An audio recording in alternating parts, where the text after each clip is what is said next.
जय हिंद बच्चों।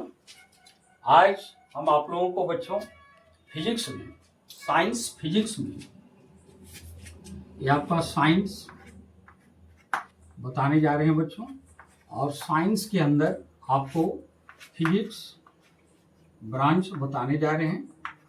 और फिजिक्स में मेरा टॉपिक है बच्चों प्रकाश, लाइट, जो आपका क्लास 8 और 10 और साथ ही साथ आगे की कक्षाओं के लिए ये चैप्टर काफी इंपॉर्टेंट होता है बच्चों। तो इस चैप्टर की जितनी बेसिक बातें हैं बच्चों क्लास 8 के लिए और क्लास 10th के लिए और फिर आगे हायर क्लास के लिए, उस चीज पर हम इसका चर्चा करेंगे बच्चों। और इसको आप अगर अच्छी तरह से समझ जाते हैं तो आप समझिए कि फिजिक्स का एक बहुत ही इंपॉर्टेंट पार्ट को आप अच्छी तरह से सीख जाएंगे। और इसका जरूरत तो आपका एकेडमिक में है ही, आपके क्लास में तो आवश्यकता है ही। और बाद बाकी बहुत सारे प्रतियोगी परीक्षाएं जो होती हैं, बहुत सारे कंपटीशन एग्जाम जो होते हैं, उस कंपटीशन एग्जाम में इससे सवाल पूछे जाते हैं बच्चों। तो आज हम इसी चीज को चालू करने जा रहे हैं बच्चों। तो आप लोग का मॉडर्न कोचिंग अटका यूट्यूब चैनल में स्वागत है बच्चों। आप इस टॉपिक को बहुत अच्छे ढंग से समझिए बच्चों, और आपको पूरा वीडियो देखना है बच्चों, तभी आपको चीजें समझ में आएगी। ऐसा नहीं है कि थोड़ा सा आप देख लिए तो उससे कोई फायदा नहीं है बच्चों। आप वीडियो अगर देख रहे हैं बच्चों तो आप पूरा देखिए बच्चों। और हम आपसे ये कहेंगे बच्चों कि आप पूरी वीडियो को देखिए। आपको देखने के बाद आपको काफी फायदा, एडवांटेज महसूस होगा बच्चों। तो पूरा वीडियो देखा कीजिए, तभी आपको चीजें हर तरह से समझ में आएगी। तो देखिए बच्चों, मेरा टॉपिक है प्रकाश यानी लाइट। प्रकाश को हम लोग इंग्लिश में लाइट बोलते हैं बच्चों। और इस शब्द से आप लोग परिचित हैं बच्चों। आप प्रकाश, लाइट के बिना किसी दिन काम नहीं चल सकता है बच्चों। इसके बगैर कोई भी तरह की चीजें, कोई भी तरह की वस्तुएं हमें स्पष्ट रूप से दिखाई नहीं देती है बच्चों। मतलब हम वस्तु को देख नहीं पाएंगे इसके अब्सेंस में। लाइट अगर अब्सेंस हो, लाइट की उपस्थिति ना हो, तो हमें कोई भी वस्तु दिखाई नहीं देती है बच्चों। तो लाइट का पहला इंपॉर्टेंस हुआ बच्चों कि किसी वस्तु को अगर देखना है तो उस वस्तु को देखने के लिए प्रकाश यानी लाइट का होना जरूरी है बच्चों। तभी हमें कोई वस्तु दिखाई देगी, अन्यथा नहीं दिखाई देगी। तो लाइट का पहला इंपॉर्टेंस हुआ और बहुत ही इंपॉर्टेंट चीज हुआ किसी वस्तु को देखना। तो किसी वस्तु को देखने के लिए हमारे जो सेंसिटिव ऑर्गन है बच्चों, जिसमें से मेरा आंख हो गया, तो आंख देखने की क्रिया में मदद करता है बच्चों। ये देखने की क्रिया में सपोर्ट करता है। अब अगर आंख हमारे पास है बच्चों, तो आंख रहने के बाद भी हम चीजों को नहीं देख पाएंगे जब तक इस प्रकाश यानी लाइट की उपस्थिति नहीं होगी। तो आंख रहने के बावजूद भी, बहुत अच्छी आंख, बहुत सुंदर आंख रहने के बाद भी बच्चों हम चीजों को देख नहीं पाएंगे।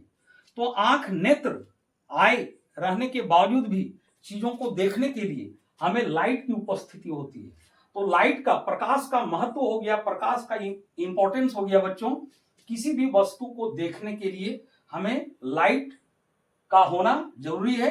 लाइट अगर होगा तभी हम किसी चीज को देख पाएंगे बच्चों। अब जानना है बच्चों कि ये प्रकाश, ये लाइट है क्या चीज। पहले इस चीज को समझेंगे, ये लाइट है क्या चीज।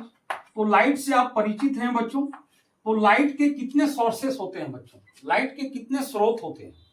तो लाइट के दो सोर्सेस होते हैं बच्चों। एक होता है प्राकृतिक सोर्स यानी प्राकृतिक स्रोत होता है बच्चों। तो लाइट का जो लाइट उत्पन्न होता है बच्चों, ये कहां कहां से उत्पन्न होता है, कौन कौन से स्रोत से उत्पन्न होता है। तो लाइट उत्पन्न होने का एक प्राकृतिक स्रोत है बच्चों, नेचुरल सोर्सेस, प्राकृतिक स्रोत। एक आपका प्राकृतिक स्रोत हो गया बच्चों, और दूसरा हो गया बच्चों कृत्रिम स्रोत। कृत्रिम स्रोत आर्टिफिशियल सोर्सेस होता है। तो प्राकृतिक स्रोत में मेरा कौन कौन आएगा बच्चों। तो प्राकृतिक के बारे में आप जान रहे हो, जो नेचुरल द्वारा निर्मित है बच्चों, जो प्रकृति द्वारा निर्मित है, वैसे स्रोत को हम प्राकृतिक स्रोत कहते हैं। तो प्रकृति द्वारा निर्मित वैसे स्रोत जो प्रकाश उत्पन्न करते हैं, प्रकाश देते हैं, उसी को प्राकृतिक स्रोत बोला जाता है बच्चों। और प्राकृतिक स्रोत के अंदर क्या क्या आएगा बच्चों? तो प्राकृतिक स्रोत के अंदर सूर्य आएगा। और आपको पता होगा बच्चों, ये सूर्य जो है ऊर्जा यानी प्रकाश का सबसे विशाल स्रोत है बच्चों, सबसे बृहद स्रोत है, सबसे विशाल स्रोत है। ये आपका सूर्य हो गया बच्चों। फिर तारे हो गए बच्चों, तारे भी प्रकाश उत्पन्न करते हैं बच्चों। फिर हो गया आपका चंद्रमा, लेकिन चंद्रमा का अपना प्रकाश नहीं है बच्चों, ये आत्मदीप्त पदार्थ के अंदर नहीं होता है, ये दूसरे प्रकाश से प्रकाशित होता है। तो प्राकृतिक स्रोत में जो सूर्य है बच्चों, ये ऊर्जा यानी प्रकाश का सबसे विशाल स्रोत है बच्चों। अब उसके बाद कृत्रिम स्रोत बच्चों, तो कृत्रिम स्रोत हम किसको कहेंगे? तो कृत्रिम स्रोत यानी आर्टिफिशियल सोर्सेस। तो आर्टिफिशियल सोर्स कौन होता है? तो वैसे स्रोत, प्रकाश उत्पन्न करने वाले वैसे स्रोत जो मानव द्वारा निर्मित है। तो मानव द्वारा निर्मित प्रकाश उत्पन्न करने वाले स्रोत को हम लोग कृत्रिम स्रोत बोलेंगे बच्चों। और कृत्रिम स्रोत में आपका बल्ब आ जाएगा बच्चों, ये कृत्रिम स्रोत के अंदर आएगा। बल्ब हो गया, आपका लैंप आ जाएगा बच्चों, लैंप आ जाएगा। और भी बहुत सारी चीज आएंगे बच्चों, बल्ब हो गया, लैंप हो गया, मोमबत्ती हो गया बच्चों। तो ये सब प्रकाश उत्पन्न करने वाले कृत्रिम स्रोत हैं बच्चों। और ये सब प्रकाश उत्पन्न करते हैं। प्रकाश उत्पन्न करने के बाद ही हम चीजों को देख पाते हैं। यानी इनसे जो प्रकाश आती है ये वस्तु पर आपतित होती हैं, वस्तु पर पड़ती हैं, और उस वस्तु से ये प्रकाश की किरण रिफ्लेक्ट होती हैं, परावर्तित होती हैं। और परावर्तित होने के बाद जब ये हमारे नेत्रों पर पड़ती हैं बच्चों, और नेत्र के अंदर, तो इस पार्ट में आपको नेत्र के बारे में भी बताया जाएगा कि चीजों को हम देखते हैं तो इसमें आंख जो मदद करता है वो किस तरह से मदद करता है। तो चीजों को, वस्तुओं को देखने के लिए लाइट की उपस्थिति होना अनिवार्य है। हम लोग विदाउट लाइट का कोई भी चीज को देख नहीं पाएंगे बच्चों। तो अब लाइट किसी वस्तु पर पड़ा और पड़ने के बाद बच्चों वहां से वो रिफ्लेक्ट होता है, रिफ्लेक्ट होने के बाद हमारे नेत्र पर पड़ती हैं, और नेत्र पर पड़ने के बाद वो प्रकाश की किरण रेटिना तक पहुंचती है। रेटिना पर पहुंचने के बाद जिस वस्तु से होकर वो प्रकाश की किरण आके रेटिना तक आती है, उस वस्तु का इमेज बना देती है, उस ऑब्जेक्ट का इमेज रेटिना पर बनाती है। और रेटिना पर बनाने के बाद फिर हमें वो वस्तु दिखाई देती है। और इसमें आपका ब्रेन का भी एक बहुत बड़ी भूमिका है बच्चों, जो इसके बारे में आपको आगे बताया जाएगा। तो आप यहाँ पर देखिए, अब सबसे पहले हम ये जानते हैं बच्चों, प्रकाश के बारे में समझ गए कि प्रकाश कहां से उत्पन्न होता है बच्चों। तो इसको उत्पन्न होने के दो स्रोत हो गए, प्राकृतिक स्रोत और एक कृत्रिम स्रोत। ये प्रकाश का एक इंट्रोडक्शन हुआ बच्चों। अब हम लोग जानेंगे कि प्रकाश है क्या, प्रकाश क्या है, इसके बारे में हम लोग समझते हैं बच्चों। तो प्रकाश के बारे में सबसे पहले जो सिद्धांत दिए बच्चों, वो प्रकाश के बारे में सिद्धांत देने वाले हमारे वैज्ञानिक जो थे वो सर आइजैक न्यूटन थे। न्यूटन साहब ने ही सबसे पहले प्रकाश के बारे में एक कणिका सिद्धांत, प्रकाश का कणिका सिद्धांत को वो प्रतिपादित किए, कणिका सिद्धांत को दिए। और ये वैज्ञानिक न्यूटन इस कणिका सिद्धांत को 1675 ईस्वी में दिए थे बच्चों। न्यूटन वैज्ञानिक एक कणिका सिद्धांत कब दिए थे बच्चों? एक कणिका सिद्धांत 1675 ईस्वी में ये दिए थे। और इस सिद्धांत में इनको कहना था बच्चों कि प्रकाश जो है उसमें सूक्ष्म और बहुत बहुत ही हल्की कण, यानी इतना हल्का कि उसके मास को आप नेग्लिजिबल यानी नगण्य मान सकते हैं बच्चों, यानी ना के बराबर उसके मास को मान सकते हैं। एक तरह से उसके मास को आप शून्य भी मान सकते हैं। तो न्यूटन वैज्ञानिक का कहना था कि प्रकाश में अत्यंत असंख्य हल्की सूक्ष्म कणों का प्रवाह होता है बच्चों, जो प्रकाश की वेग के साथ वो गति करता है बच्चों। प्रकाश का जो वेग होता है उस वेग के साथ उसका कण गति करता है बच्चों। तो प्रकाश का वेग के साथ कण की गति होती है। तो ये कहना था न्यूटन साहब का। न्यूटन वैज्ञानिक ये बात को बताइए, और सबसे पहले प्रकाश के बारे में कणिका सिद्धांत वो ये प्रतिपादित किए। और इनका कहना था कि प्रकाश में अत्यंत सूक्ष्म हल्की असंख्य कण का प्रवाह होता है, असंख्य कणों से बना होता है, असंख्य कणिका से, पार्टिकल से वो बना होता है। और वो प्रकाश के साथ, प्रकाश की जो वेग होती है, प्रकाश की जो चाल होती है, उसी चाल के साथ वो गमन करता है बच्चों, वो गति करता है। तो ये कहना था न्यूटन साहब का। अब हमको ये जानना है बच्चों, तो न्यूटन साहब के सिद्धांत से, कणिका सिद्धांत से ये पता चलता है बच्चों कि प्रकाश में, प्रकाश जो है कुछ कणों से बना हुआ है बच्चों। तो जो कण से बना हुआ है उस कण को क्या बोलते हैं बच्चों? तो प्रकाश जिस कण से बना हुआ है, प्रकाश में जिस कण का प्रवाह है बच्चों, उसको फोटोन कण बोला जाता है, फोटोन कण। और फोटोन कण ये नाम दिया गया है फोटो से बच्चों। और फोटो का मतलब आप जान रहे हैं प्रकाश, जैसे फोटो सिंथेसिस होता है बच्चों, प्रकाश संश्लेषण। तो फोटो, फोटो का मतलब होता है प्रकाश बच्चों। फोटो का मतलब लाइट होता है, प्रकाश होता है। तो फोटो से आप आसानी से याद रख सकते हैं फोटोन कण। प्रकाश, प्रकाश में, प्रकाश किस कण से बना हुआ है? तो फोटोन कण से बना हुआ है। और फोटोन, फोटो यानी प्रकाश। तो प्रकाश में कौन सा कण बच्चों? फोटोन कण। अरे जो कण होते हैं ये अत्यंत सूक्ष्म होते हैं बच्चों, ये अत्यंत सूक्ष्म कण होते हैं। और इनका जो मास होता है ये नेग्लिजिबल मास होता है बच्चों, नगण्य होता है। इसका मास ना के बराबर, यानी आप इसको शून्य भी कह सकते हो इसके मास को बच्चों। उसके बाद फोटोन कण में किसी भी प्रकार का आवेश नहीं होता है बच्चों, इसमें किसी भी प्रकार का चार्ज नहीं होता है।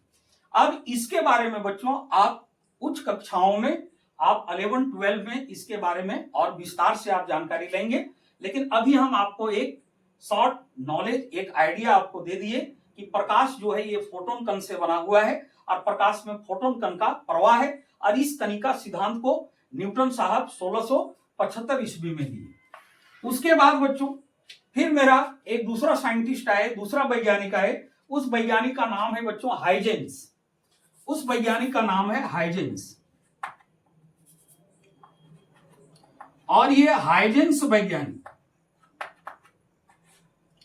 ये 1678 ईस्वी में बच्चों, ये 1678 ईस्वी में हाइजेंस प्रकाश के बारे में एक तरंग सिद्धांत, यानी वेव प्रिंसिपल को ये दिए, एक तरंग सिद्धांत दिए प्रकाश के बारे में। सबसे पहले कि प्रकाश एक तरंग है, ये तरंग के रूप में संचलित होता है, तरंग के रूप में ये गमन करता है। तो इसके बारे में बताने वाले वैज्ञानिक हाइजेंस थे, जो 1678 ईस्वी में बताए। और वो प्रकाश को एक तरंग के रूप में व्याख्या किए, एक तरंग के रूप में उसके बारे में बताए। उसके बाद बच्चों, उसके बाद एक वैज्ञानिक आए मैक्सवेल। और मैक्सवेल साहब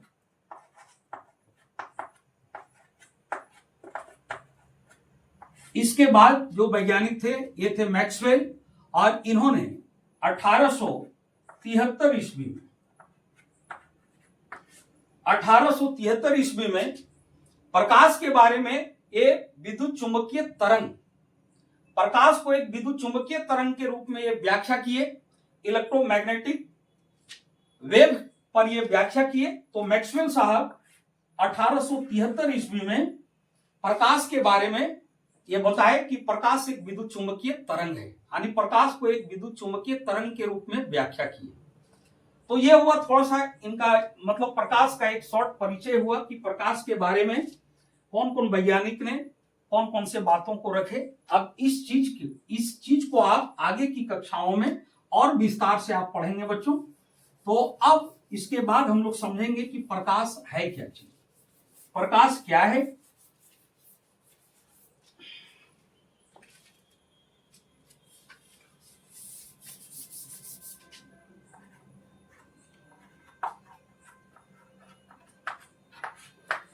तो प्रकाश यानी लाइट।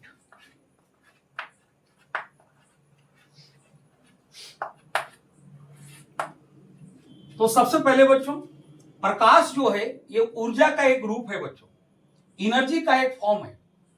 तो प्रकाश ऊर्जा का एक रूप है और इसकी उपस्थिति में हमें कोई भी वस्तु दिखाई देती है। तो इसका अगर हम डिफिनेशन लिखना चाहें तो कैसे लिखेंगे बच्चों? तो इसका डिफिनेशन लिखेंगे ऊर्जा का वह रूप ऊर्जा का वह रूप जिसके उपस्थिति में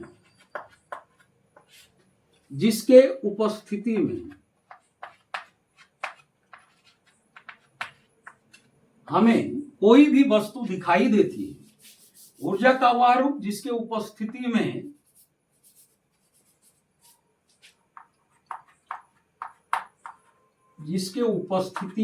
हमें कोई भी वस्तु दिखाई देती है।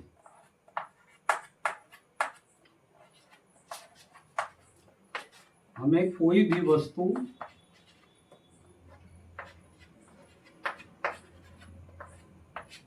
दिखाई देती है,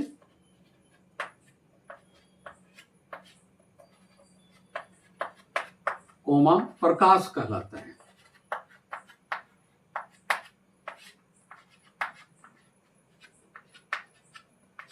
प्रकाश कहलाता है। ये मेरा लाइट का डिफिनेशन हुआ बच्चों। ऊर्जा का वह रूप जिसके उपस्थिति में हमें कोई भी वस्तु दिखाई देती है प्रकाश कहलाता है। तो आप ये बात को समझ चुके हैं बच्चों कि प्रकाश के कारण ही हम किसी वस्तु को देख पाते हैं। इसका डिफिनेशन आप दूसरे तरह से भी दे सकते हैं बच्चों। आप ऐसे भी बोल सकते हैं कि ऊर्जा का वह रूप जिसके उपस्थिति में हमें कोई भी वस्तु को दिखाई देने की संवेदना होती है, कोई भी वस्तु को देखने की संवेदना होती है, तो उसको प्रकाश कहा जाता है बच्चों। अब हमको जानना है बच्चों कि प्रकाश ऊर्जा का वह रूप हुआ जिसकी उपस्थिति में हमें कोई भी वस्तु दिखाई देती है। तो आप कोई भी लाइट के बारे में आप सोचिए बच्चों, वो एनर्जी का ही एक फॉर्म होता है बच्चों। जैसे आप सूर्य प्रकाश के बारे में, सन से जो लाइट आ रहा है, तो वो जो लाइट है बच्चों वो सौर ऊर्जा, सोलर एनर्जी का ही एक रूप है बच्चों। तो ये प्राकृतिक स्रोत का हो गया। उसी तरह अन्य तारे हैं, तो अन्य तारे से भी जो लाइट उत्पन्न होते हैं बच्चों, तो चूंकि तारे काफी दूर हैं, तो और दूर होने की वजह से उनके प्रकाश का उतना प्रभाव हमको पृथ्वी पर पता नहीं चलता है। लेकिन तारों का अपना प्रकाश होता है बच्चों, वो प्रकाश उत्पन्न करते हैं और बहुत अधिक मात्रा में वो प्रकाश को उत्पन्न करते हैं। तो कोई भी चीज अगर प्राकृतिक स्रोत हो या मानव निर्मित हो, अगर मानव निर्मित है बच्चों, जैसे बल्ब अगर लाइट उत्पन्न कर रहा है, तो ये भी ऊर्जा का एक रूप हुआ। अरे कौन सी ऊर्जा का एक रूप हुआ बच्चों? थोड़ा आप लोग सोचिए कि प्रकाश कौन सी ऊर्जा का एक रूप हुआ? तो प्रकाश विद्युत ऊर्जा का एक रूप हुआ बच्चों। इस पर इलेक्ट्रिक करंट को प्रवाहित किया जाता है, तो इलेक्ट्रिक करंट में विद्युत ऊर्जा होती है और उसी विद्युत ऊर्जा का एक रूप होता है बच्चों। तो कोई भी लाइट, अब मान लीजिए हम अगर लैंप को जला रहे हैं बच्चों, तो लैंप को जलाते हैं तो उसमें हमको तेल डालना पड़ता है बच्चों। तेल जब जलता है तो वो ऊर्जा के रूप में, यानी प्रकाश के रूप में, उसके अंदर जो ऊर्जा छुपी हुई है वो लाइट के रूप में बाहर आता है बच्चों, और फिर वो लाइट देता है। तो कहने का मतलब हुआ कि ऊर्जा जो है मतलब प्रकाश जो है ऊर्जा का एक रूप है। इसीलिए इसके डिफिनेशन को लिखा गया, ऊर्जा का वह रूप जिसके उपस्थिति में हमें कोई भी वस्तु दिखाई देती है, कोमा प्रकाश कहलाते हैं। अब इसमें आपको कुछ पॉइंट्स ध्यान में रखना है बच्चों। अब यहां पर हम लोग समझते हैं बच्चों कि प्रकाश कौन सी तरंग है। तो हम इसके बारे में चर्चा किए थे बच्चों कि मैक्सवेल साहब प्रकाश को विद्युत चुंबकीय तरंग के रूप में परिभाषित किए थे, और उनके पूर्व हाइजेंस वैज्ञानिक जो थे वो प्रकाश का एक तरंग सिद्धांत के बारे में बताए थे। तो इसमें कुछ नोट्स हम लिखेंगे बच्चों। तो नोट्स मेरा फर्स्ट आ जाएगा कि प्रकाश जो है, प्रकाश एक विद्युत चुंबकीय तरंग है। प्रकाश एक विद्युत चुंबकीय तरंग है।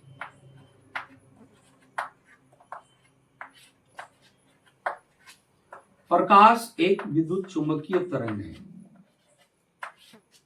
Electromagnetic wave. प्रकाश एक विद्युत चुंबकीय तरंग है। अब थोड़ा सा हमको ये जानना है बच्चों कि प्रकाश को विद्युत चुंबकीय तरंग क्यों कहा गया है। विद्युत चुंबकीय तरंग आखिर किस तरंग को कहा जाता है? तो देखिए बच्चों, विद्युत चुंबकीय तरंग उस तरंग को कहा जाता है जिस तरंग को गमन करने के लिए किसी भी पदार्थीय माध्यम की आवश्यकता नहीं होती है, कोई भी माध्यम की आवश्यकता नहीं होती है। तो अगर किसी तरंग को गमन करने के लिए किसी भी पदार्थीय माध्यम की आवश्यकता नहीं हो रही है, कोई पदार्थीय माध्यम इसके लिए नहीं चाहिए,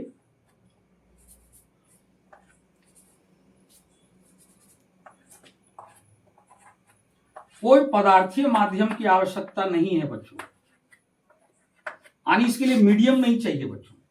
तो विद्युत चुंबकीय तरंग वैसे तरंग को कहा जाता है जिस तरंग को गमन करने के लिए किसी भी प्रकार के पदार्थीय माध्यम की आवश्यकता नहीं होती है बच्चों। तो आप सोचिए बच्चों, क्या लाइट को गमन करने के लिए, लाइट को एक जगह से दूसरी जगह तक जाने के लिए क्या किसी माध्यम, किसी पदार्थीय माध्यम की आवश्यकता होती है क्या? तो नहीं होती है बच्चों। आप इसको किस तरह से साबित कर सकते हैं, किस तरह से आप समझ सकते हैं कि प्रकाश को गमन करने के लिए माध्यम की आवश्यकता नहीं होती है? तो आप सूर्य का उदाहरण लीजिए बच्चों। जहां पर सूर्य है, सूर्य का प्रकाश पृथ्वी तक पहुंच पा रहा है, तो जहां पर सूर्य है बच्चों वहां पर किसी तरह का माध्यम नहीं है बच्चों। पृथ्वी का वायुमंडल कुछ ही ऊंचाई तक है बच्चों, उसके बाद उधर निर्वात है, वैक्यूम है बच्चों। अब मान लीजिए बच्चों इस जगह पर सूर्य है और यहाँ पर वैक्यूम है, यहाँ निर्वात है, यहाँ किसी तरह का माध्यम नहीं है बच्चों। और पृथ्वी, अब यहाँ किसी तरह का, इसके बीच में कोई माध्यम नहीं है, और वायुमंडल यहाँ से नीचे है बच्चों। तो यहाँ से नीचे वायुमंडल है। अगर प्रकाश को गमन करने के लिए किसी पदार्थीय माध्यम की आवश्यकता होती तो इस जगह वैक्यूम है, इस जगह निर्वात है बच्चों, यहाँ कोई माध्यम है ही नहीं। तो जब इस जगह निर्वात है, अगर मान लीजिए सपोज दैट कि प्रकाश को गमन करने के लिए पदार्थीय माध्यम की आवश्यकता होती तो इस जगह पर कोई माध्यम नहीं है, इसलिए प्रकाश, इस जगह पर प्रकाश गमन नहीं कर पाता अगर माध्यम की आवश्यकता होती तो माध्यम की आवश्यकता, इस बात से ये बात क्लियर हो जाता है, ये स्पष्ट हो जाता है कि प्रकाश को गमन करने के लिए माध्यम की आवश्यकता नहीं है, क्योंकि जहां सूर्य है वहां पर वैक्यूम है और कुछ नीचे हाइट तक मेरा वैक्यूम ही पड़ता है, उसके बाद पृथ्वी का वायुमंडल है। अगर पदार्थीय माध्यम की आवश्यकता होती लाइट को एक जगह से दूसरे जगह तक जाने के लिए, तो सूर्य का प्रकाश पृथ्वी तक पहुंच नहीं पाता बच्चों। तो इससे यह बात क्लियर हो जाता है कि प्रकाश को गमन करने के लिए किसी भी पदार्थीय माध्यम की आवश्यकता नहीं होती है, इसलिए प्रकाश एक विद्युत चुंबकीय तरंग है बच्चों। अब हम लोग को अगला पॉइंट जानना है बच्चों। तो अगला पॉइंट क्या जानना है? तो इसको गमन करने के लिए एक जगह से दूसरे जगह तक जाने के लिए किसी भी माध्यम की आवश्यकता नहीं होती है, इसलिए प्रकाश की जो चाल है बच्चों, प्रकाश का जो स्पीड है, स्पीड ऑफ लाइट, प्रकाश की जो चाल है, ये निर्वात और हवा में, ये दोनों में लगभग समान होता है बच्चों, लगभग सेम होता है। थोड़ा सा अंतर होता है बच्चों, जो आप आगे की कक्षाओं में पढ़ेंगे, तो क्लास 10 तक आपको उस अंतर को इग्नोर करके चलना है। तो प्रकाश की जो चाल होती है बच्चों, ये निर्वात यानी वैक्यूम, जहां किसी तरह का माध्यम नहीं है बच्चों, और विशेष करके जहां पर वायु नहीं है वैसी जगह को निर्वात बोला जाता है बच्चों। तो प्रकाश की चाल निर्वात या हवा में समान होती है, बराबर होती है, समान होती है, इक्वल होती है। तो एक पॉइंट आप ये ध्यान में रखेंगे बच्चों, इक्वल होती है, जो कितना होता है बच्चों? तो प्रकाश की चाल निर्वात या हवा में समान होती है, जो 3 × 10⁸ मीटर पर सेकेंड होती है बच्चों, मीटर पर सेकेंड। ये मीटर पर सेकेंड में है बच्चों, जो 3 × 10⁸ मीटर पर सेकेंड होती है। और 3 × 10⁸ मीटर पर सेकेंड ये आपका मानक रूप में है बच्चों। आप इसको तोड़ना चाहोगे बच्चों तो 3 पर आपको 8 जीरो लगाना है बच्चों, और 3 पर 8 जीरो अगर आप लगाते हो तो 30 करोड़ होगा बच्चों। 3 पर 8 जीरो लगाइए और इसको दहाइए बच्चों। तो इकाएं, दहाएं, सैकड़ा, हजार, 10,000, लाख, 10 लाख, करोड़, 10 करोड़, यानी 30 करोड़। तो प्रकाश की चाल हवा या निर्वात में लगभग समान होती है, और हवा निर्वात में समान होती है, वो कितना होता है? तो 3 × 10⁸ मीटर पर सेकेंड होती है, मतलब 30 करोड़ मीटर पर सेकेंड। एक सेकेंड में लाइट 30 करोड़ मीटर जाती है बच्चों, एक सेकेंड में 30 करोड़ मीटर। अगर आप इसको किलोमीटर में लेना चाहेंगे बच्चों, तो किलोमीटर में लेने के लिए हमको क्या करना पड़ेगा? ये मीटर पर सेकेंड में है, तो किलोमीटर पर सेकेंड में लाने के लिए, यानी मीटर पर सेकेंड को किलोमीटर पर सेकेंड में लाने के लिए हमको 1000 से डिवाइड करना होगा बच्चों। और जब हम इसको 1000 से डिवाइड करेंगे तो ये मेरा 3 जीरो और 3 जीरो कैंसिल आउट हो जाएगा बच्चों। तो इकाएं, दहाएं, सैकड़ा, हजार, 10,000, लाख हो जाएगा बच्चों। तो अगर आप इसको किलोमीटर में लेना चाहते हैं बच्चों तो 3 लाख किलोमीटर हो जाएगा बच्चों, 3 लाख किलोमीटर पर सेकेंड। यानी 1 सेकेंड में प्रकाश, 1 सेकेंड में जो लाइट है बच्चों हवा या निर्वात में 3 लाख किलोमीटर के स्पीड से 3 लाख किलोमीटर की दूरी कवर करता है बच्चों लाइट। 1 सेकेंड में 3 लाख किलोमीटर। तो आप सोचिए बच्चों कि प्रकाश की चाल कितना अधिक है बच्चों। 1 सेकेंड में 3 लाख किलोमीटर दूरी कवर करता है, 3 लाख किलोमीटर डिस्टेंस को कवर कर लेता है बच्चों।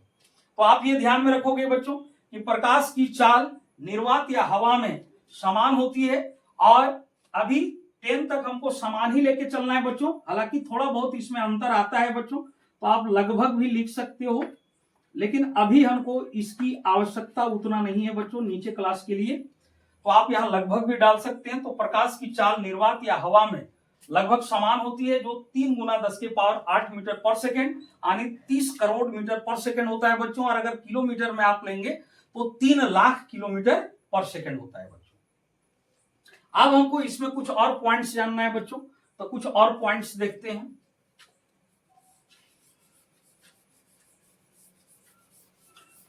अब हम लोग नोट 3 देखते हैं बच्चों। तो ये हो गया हवा या निर्वात में प्रकाश की चाल। अब हमको जानना है बच्चों कि जल वाटर में प्रकाश की चाल कितनी होती है बच्चों। जल में प्रकाश की चाल कितनी होती है। तो अगला नोट है बच्चों नोट 3, और ये है बच्चों जल में प्रकाश की चाल।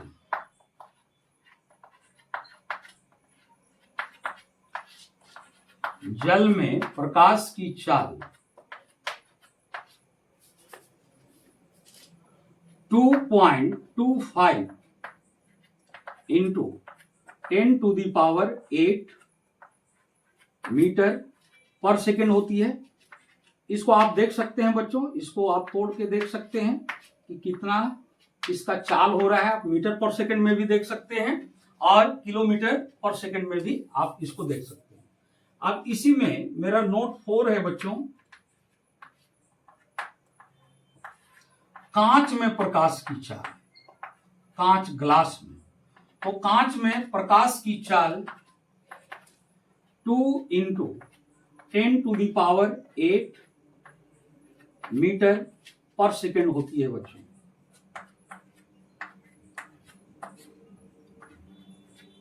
होती है। तो देखिए बच्चों हवा या निर्वात से अगर हम इसको कंपेयर करें जल में और कांच में, तो इसमें कितना का अंतर आता है बच्चों, किस तरह का आता है। तो आप देखिए बच्चों हवा में एयर में जो है यानी Ca, प्रकाश की चाल को C से दर्शाया जाता है बच्चों। C से इसको रिप्रेजेंट किया जाता है प्रकाश की चाल को, स्पीड ऑफ लाइट या वेलोसिटी ऑफ लाइट भी आप इसको कर सकते हैं बच्चों। तो Ca हो गया यानी हवा में प्रकाश की चाल यानी speed of light in air. A से एयर हुआ बच्चों। तो एयर में आपका या निर्वात में आप वैक्यूम भी यहां डाल सकते हैं, आप भी डाल सकते हैं। तो इसमें हो गया बच्चों 3 into 10 to the power 8 metre per second. अब ये हो गया मेरा बच्चों 30 करोड़ मीटर पर सेकेंड हो गया। और अगर इसको हम किलोमीटर में चेंज करना चाहेंगे बच्चों तो यहां से मेरा 3 जीरो हट जाएगा। तो 3 जीरो हटने के बाद ये मेरा हो जाएगा 3 इंटू 10 टू दी पावर 5 और किलोमीटर पर सेकेंड हो जाएगा बच्चों। और ये कितना हो जाएगा 3 इंटू 10 टू दी पावर 5 यानी आपका 3 लाख हो जाएगा बच्चों। 3 लाख किलोमीटर पर सेकेंड हो जाएगा बच्चों। अब फिर हमको देखना है बच्चों जल में। तो जल के लिए हम क्या लिखा है बच्चों, speed of light in water. तो ये हो गया 2.25 into 10 to the power 8 metre per second हो गया। तो ये मीटर पर सेकेंड में लेते हैं बच्चों तो ये 30 करोड़ मीटर पर सेकेंड होता है। अब यहां अनुमान लगाइए बच्चों कि ये कितना हो जाएगा। तो यहां पर आप क्या कीजिए बच्चों, यहाँ 2 अंक बाद दशमलव है, तो यहां पर 225 और ये 2 अंक बाद दशमलव है तो 2 जीरो खत्म हो जाएगा बच्चों, तो यहां पर मेरा 6 जीरो बैठेगा और ये मीटर पर सेकंड में हुआ बच्चों। अब इसको देखिए कितना हो गया बच्चों, इकाई, दहाई, सैकड़ा, हजार, 10,000, लाख, 10 लाख, करोड़ और 10 करोड़ हो गया बच्चों। इकाई, दहाई, सैकड़ा, हजार, 10,000, लाख, 10 लाख, करोड़, 10 करोड़, यानी 22 करोड़ 50 लाख, 22 करोड़ 50 लाख हो गया। और यहां पर कितना हो रहा है बच्चों, हवा या निर्वात में आपका 30 करोड़ मीटर पर सेकंड हो रहा है। अब इसी तरह अगर आप कांच में देखते हैं बच्चों, ग्लास में देखते हैं, तो ग्लास में मेरा हो जाएगा, तो ग्लास में मेरा 20 करोड़ मीटर पर सेकंड हो जाएगा बच्चों। और अगर हम किलोमीटर में लेंगे तो 2 लाख किलोमीटर पर सेकंड हो जाएगा बच्चों।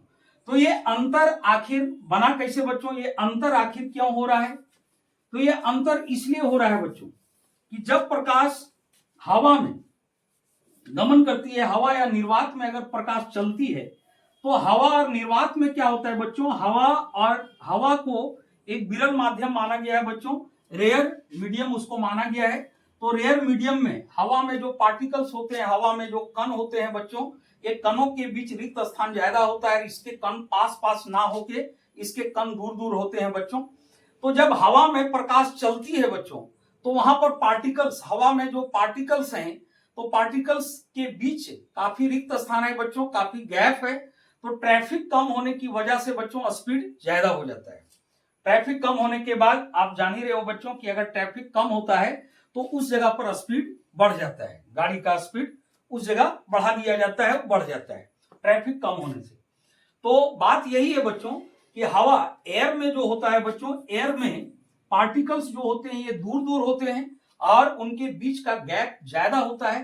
तो गैपिंग ज्यादा होने की वजह से वहां पर ट्रैफिक कम होता है, ट्रैफिक कम होता है, जिस कारण लाइट का हवा में जो चाल होता है ये आपका ज्यादा होता है बच्चों।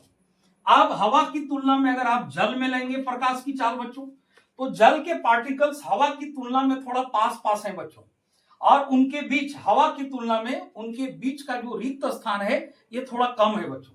तो रिक्त स्थान कम होने की वजह से प्रकाश का चाल वहां पर कम हो जाता है बच्चों। कहां पर, जल में कम हो जाता है, वाटर में कम हो जाता है बच्चों। और कितना कम हो जाता है बच्चों, ये आप सोचेंगे, ये आपके लिए होमवर्क रहेगा बच्चों कि कितना कम होता है, ये आपको सोचना है। अब फिर देखिए कांच में प्रकाश की चाल, तो कांच में जो पार्टिकल्स होते हैं बच्चों, वो आपका जल की तुलना में और भी ज्यादा पास पास होते हैं, और उनके बीच का जो रिक्त स्थान होता है बहुत बहुत कम होता है बच्चों, यानी ट्रैफिक ज्यादा होता है। तो ट्रैफिक ज्यादा होने के चलते बच्चों, तो कांच, ये जो 3 मीडियम हम लिए बच्चों, आपका हवा लिए और जल लिए और कांच लिए, इसमें से कांच जो है बच्चों ये ज्यादा डेंसर मीडियम होता है बच्चों, ये ज्यादा सघन माध्यम होता है, क्योंकि इसके कण, इसके पार्टिकल्स जो होते हैं बिल्कुल पास पास होते हैं, और कणों के बीच का जो रिक्त स्थान होता है ये बहुत कम होता है बच्चों, यानी ट्रैफिक सबसे ज्यादा होता है। इसलिए यहां प्रकाश की चाल आपका 20 करोड़ मीटर पर सेकंड हो जाता है बच्चों, और एयर में 30 करोड़ मीटर पर सेकंड, यानी 10 करोड़ मीटर पर सेकंड लाइट का जो स्पीड है ये डैमेज कर जाता है बच्चों, ये डैमेज हो जाता है। और अगर आप किलोमीटर में लेंगे तो हवा में 3 लाख किलोमीटर और इसमें हो जाएगा 2 लाख किलोमीटर, यानी कांच में प्रकाश की चाल जब कांच में गमन करती है तो एयर की तुलना में उसका जो चाल होता है 1 लाख किलोमीटर डैमेज हो जाता है, उसका स्पीड 1 लाख किलोमीटर पर सेकंड कम हो जाता है बच्चों। तो एक पॉइंट ये हो गया बच्चों। उसके बाद अगला पॉइंट फिर लाइट में क्या है बच्चों, तो लाइट में फिर अगला पॉइंट है 5 नंबर का पॉइंट। ये 5 नंबर का पॉइंट ये है बच्चों कि प्रकाश जो है, प्रकाश हमेशा सीधी रेखा में गमन करती है। प्रकाश सरल रेखा या सीधी रेखा में गमन करती है। प्रकाश सरल रेखा में गमन करती है। इस सरल रेखा में गमन करता है बच्चों, स्ट्रेट लाइन में। प्रकाश सरल रेखा में गमन करता है बच्चों। सरल रेखा कहने का मतलब हुआ कि प्रकाश जब भी गमन करेगा तो एक स्ट्रेट लाइन में गमन करता है, और प्रकाश के डायरेक्शन को जो फिजिकल कारक हैं, जो भौतिक कारक हैं, वो प्रकाश की दिशा को बदल नहीं सकते हैं बच्चों। जैसे मान लीजिए अगर हम टॉर्च को जला रहे हैं बच्चों, तो टॉर्च को हम जिस ओर करके जलाएंगे उससे जो लाइट निकलेगी हमेशा वो सीधी रेखा में चलेगी बच्चों, हमेशा स्ट्रेट लाइन में जाएगी। अब ऐसा नहीं है बच्चों कि वहां पर पूरा हवा आंधी तूफान चल रही है तो लाइट को एक जगह से दूसरे जगह बहा के उड़ा के ले जाएगी, ऐसा कोई बात नहीं है बच्चों। या उसकी दिशा को बदल देगी, ऐसा कोई बात नहीं है कि हवा उसकी दिशा बदल सकती है। अब मान लीजिए कि हम टॉर्च के लाइट को, नदी का पानी बह रहा है उसमें हम लाइट को डाले हैं बच्चों, तो ऐसा नहीं है बच्चों कि नदी के पानी के साथ लाइट बह जाएगा बच्चों। यानी प्रकाश हमेशा एक सीधी रेखा में गमन करता है बच्चों। हाँ, अगर आप चाहते हो तो उसकी डायरेक्शन को बदल सकते हो। किस रूप में? अगर आप हाथ को बाएं दाएं करोगे तो लाइट भी आपका बाएं दाएं होगा बच्चों। लेकिन इसके अलावे प्रकाश का जो डायरेक्शन होता है, इस प्रकाश के डायरेक्शन को कोई भी फिजिकल कंडीशन जो होता है, आपका हवा हो गया, तूफान हो गया, समझिए, और बाढ़ हो गया, पानी बह रही है, तो ये उसके डायरेक्शन को बदल नहीं सकता है बच्चों। फिर इसके डायरेक्शन को एक बदल सकता है आपका दर्पण, मिरर। आप इस डायरेक्शन में, दर्पण में आप लाइट को डाल रहे हैं बच्चों, तो डायरेक्शन सिर्फ बदल सकता है, ऐसा नहीं। डायरेक्शन सिर्फ बदल सकता है, ऐसा नहीं कि उसको कर्व में उसको गमन करा देगा, ऐसा नहीं होता है बच्चों। हाँ, उसके डायरेक्शन को भले बदल सकता है, लेकिन ऐसा नहीं है कि उसको टेढ़ी मेढ़ी रेखा में गमन कराएगा। उसके डायरेक्शन को चेंज कर सकता है दर्पण, और जो भी डायरेक्शन चेंज करेगा तो उस डायरेक्शन की वजह से जो प्रकाश आगे की ओर जाएगी वो हमेशा स्ट्रेट लाइन में ही जाएगी। लेकिन कभी कभी जैसे ऑप्टिकल फाइबर होता है एक बच्चों, जो आप आगे क्लास में पढ़ोगे, तो ऑप्टिकल फाइबर को उस रूप में बनाया जाता है और उस तरह से बनाने के बाद उसके अंदर प्रकाश जो होती है वो स्ट्रेट लाइन में उसके अंदर नहीं चलती है। तो ऑप्टिकल फाइबर वगैरह हो गया जिसमें प्रकाश का जो स्ट्रेट लाइन होता है ये स्ट्रेट लाइन में चेंज किया जा सकता है। लेकिन उसके लिए हम किसी माध्यम से अगर करना चाहते हैं तब वो चीजें हो सकती है, किसी डिवाइस से करना चाहते हैं तभी वो चीजें हो सकती है। अन्यथा प्रकाश का जो नेचर है बच्चों, प्रकाश हमेशा स्ट्रेट लाइन में चलता है बच्चों, स्ट्रेट लाइन में ही एक स्थान से ये दूसरे स्थान तक जाता है बच्चों।